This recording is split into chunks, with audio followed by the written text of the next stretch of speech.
Wouldn't it be nice to practice taking care of each other in our old age by doing household chores? And also practice for when you have kids by looking after them. It's a win-win, right? Susie, my mother-in-law glares at me as if to say, "What's your problem?" In the background, my sister-in-law's husband and my father-in-law Raymond are already assembling a crib without asking. Right before my eyes, preparations for moving in together are rapidly underway.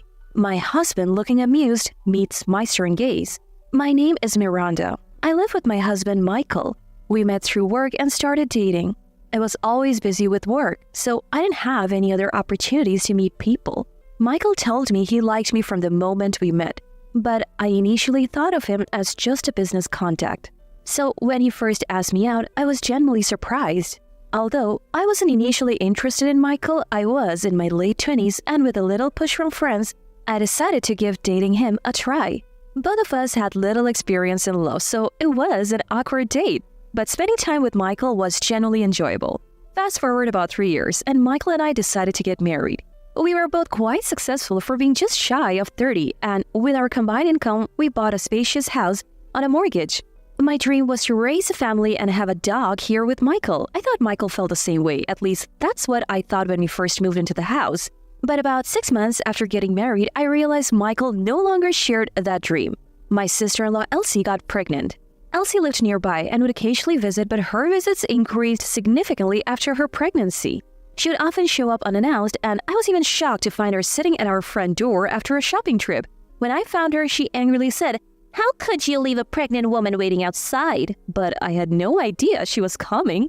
I was already juggling a hectic life, balancing work and household chores, and adding Elsie to the mix made it unbearable. She would show up early in the morning saying, "Our washing machine is acting up, so I thought I'd bring my laundry for you to do," or come over at home with her husband and say, "We're hungry, feed us." I was at my wit's end with Elsie and consulted Michael, but he just said, "What's the big deal? Elsie is my sister and she's your sister-in-law. It's natural for her to visit." He took no action. I realized nothing would change unless I took action, so I finally told Elsie, "This is becoming a problem." I asked her to stop burdening me with chores in the early morning and to quit timing her dinner visits for when I get off work. Then Elsie left in tears, and who shows up but Raymond and Susie. We live near my in-laws because Michael suggested it would be convenient for when we have kids. That decision backfired as Raymond and Susie came over for what seemed like retaliation for how Elsie was treated.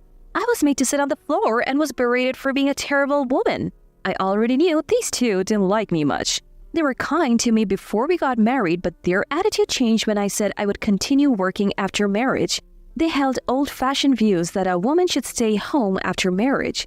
They also cared a lot about appearances and lectured me multiple times about how my working might make people think Michael doesn't earn enough.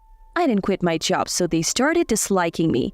I had reservations about building a house near them, but they're important to Michael. I thought their attitude might soften when they have grandchildren, so I went ahead with it. Big mistake. They scolded me for over an hour, saying it was terrible not to help Elsie, who's pregnant. "What if something happens to the baby?" they said, and then demanded drinks when they were tired from their lecture. Even the coffee I made was criticized as being bad and bitter after they left. I was so frustrated that I cried. I even told Michael, "If Raymond and Susie are going to be involved, I want a divorce." Michael was shocked by the word divorce, but seeing me cry, he comforted me saying, "I didn't know you were feeling so cornered." He promised to talk to his parents, and a week later, Elsie's baby was born. It was a cute girl, and both Michael and I melted when we saw the pictures. A week later, when I was idly thinking about wanting a child with Michael, Elsie showed up at our house, and she didn't come alone. She brought her husband, Raymond, and Susie, cheerfully announcing, "We're here." As I stood confused, Elsie's husband walked in carrying large bags and said, "We'll be counting on you from today." What? I was confused, but Elsie's husband and Raymond were carrying a lot of luggage into our house from the car they had parked in front of our house. What's going on? When I asked Susie, who was sorting through the items in the entranceway, what was going on, she snapped at me, "Why don't you help out? You're so clueless." Still not understanding, I went to the living room, followed by Raymond and Elsie's husband carrying something large. Elsie directed them to place it near the living room window. What they pulled out of the box was a crib. "Michael, what's going on? What is this?" "It's a surprise." A surprise? Look, Miranda, you've been having a hard time with Dad and Mom, right? I thought if we all lived together, you would see how great they are and get along. What are you talking about? I frowned at Michael's behavior. Michael was still smiling, thinking he had done something good for me. As I took a deep breath to complain, Elsie, holding her baby, glared at me and said, What's your problem? We're family. There's no issue with us living together.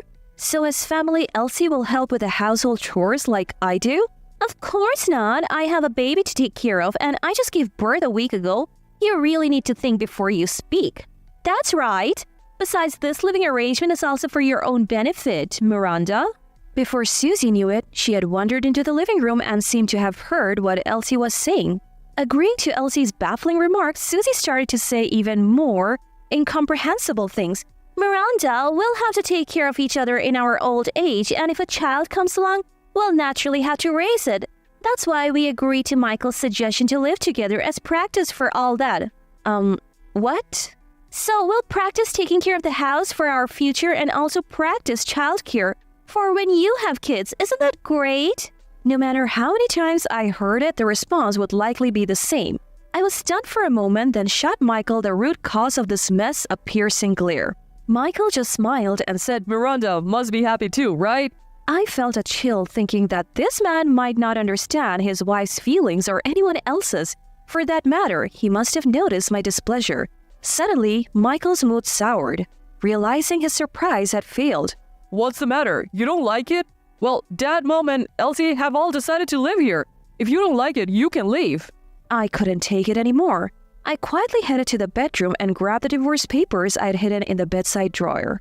I had prepared these papers when I previously discussed issues with Michael. I never thought I would actually use them, but their time has come. I returned to the living room and handed Michael the divorce papers. I'm leaving. I calmly made my declaration and began to prepare to leave, pulling out a large suitcase I had stored in the closet. At first, Michael was saying things like, Why? I did this for you, Miranda. But when he saw I was ignoring him, he filled in the blanks on the divorce papers and handed them back to me without a word. I took them silently and put them in my bag. While I was packing, Raymond, Susie, and Elsie mocked me, saying, Did Michael dump you? But the truth is, I'm the one who's leaving him. The ones who would be in trouble once I left were definitely Michael and his family. Convinced of this, I packed everything I needed into my suitcase and took refuge at a friend's house for a while. I couldn't impose on my friend forever, so I immediately started looking for a new place to live. I found a promising place near my work, and it took about a month to move out. During that time, there was no contact from Michael. I didn't care, as it was only natural since we were divorced. But just as I had finished moving, I got a call from Michael. When I picked up the phone, thinking Michael might have forgotten something, he blurted out, Help me. According to Michael, things at his home had gone from bad to worse. The constant crying of a baby had left everyone sleep-deprived, and fights were breaking out due to the tension. Michael and his family all disliked and were bad at housework, leading to more arguments about who should do what. As a result, chores piled up, garbage and dirty dishes accumulated, and flies began to infest the house. Moreover, Michael admitted he hadn't thought about finances and was now in a tight spot. I can't pay off the mortgage on my own. The only ones working in Michael's household were Michael and Elsie's husband. But soon after moving in, Elsie and her husband had a huge fight, leading to their divorce and departure. Just like us, as a result, Michael was left to pay the mortgage originally intended to be split between the two of us. Supporting Raymond, Susie, Elsie, and Elsie's baby while paying off the mortgage would be tough. I was surprised to hear about Elsie's husband leaving, but I had always known Michael would eventually struggle with the mortgage. Still, I couldn't forgive Michael for unilaterally deciding to live together and telling me to leave if I didn't like it. Where are you now? Things are really bad here. Dad and Mom are getting sick and Elsie isn't helping with anything. She even takes money from my wallet. Do you think calling me back will solve your problems? I don't understand why you think my return would fix anything. You're not just trying to use me as a housekeeper to lighten your load, are you? When I said this sarcastically, Michael fell silent. I wanted to live happily with you in that house. You're the one who ruined it. I don't need to see it to know you're struggling. With parents and a sister like that, it must be tough. But you chose this, so you'll have to deal with it. Dad, Mom, and Elsie are more than just selfish. It's fine. You said it yourself. Living together might make everyone get along. Michael had decided to move in together as a surprise to make me, Raymond, Susie, and Elsie get along. When I reminded him of this, he hesitated and said, "Well, anyway, we're divorced now, so it's none of my business. Good luck with the housework for your future caregiving and the childcare practice for when you have a new wife and kids." With that, I hung up and blocked Michael's number. I later heard about what happened to Michael and his family from a friend who had supported me during our marriage and provided a refuge during our divorce. This friend worked with Michael and had grown up in the same town, so they were in the loop. Michael continued to live in the house we had built, but the neighbors had a poor opinion of him. The constant crying of the baby and the insect-infested garbage-filled house had earned him their disdain. Raymond and Susie were in poor health, frequently going in and out of the hospital. Michael was taking care of them while also raising Elsie's child. Elsie apparently found a new boyfriend and left the house, neglecting her own child in the process. When she returned, she was pregnant, and it turned out her new lover was already married. Even Michael couldn't contain his anger at Elsie and kicked her out of the house. Elsie, who had been financially supporting her new boyfriend, was now in debt and working a demanding job that provided lodging just to make ends meet.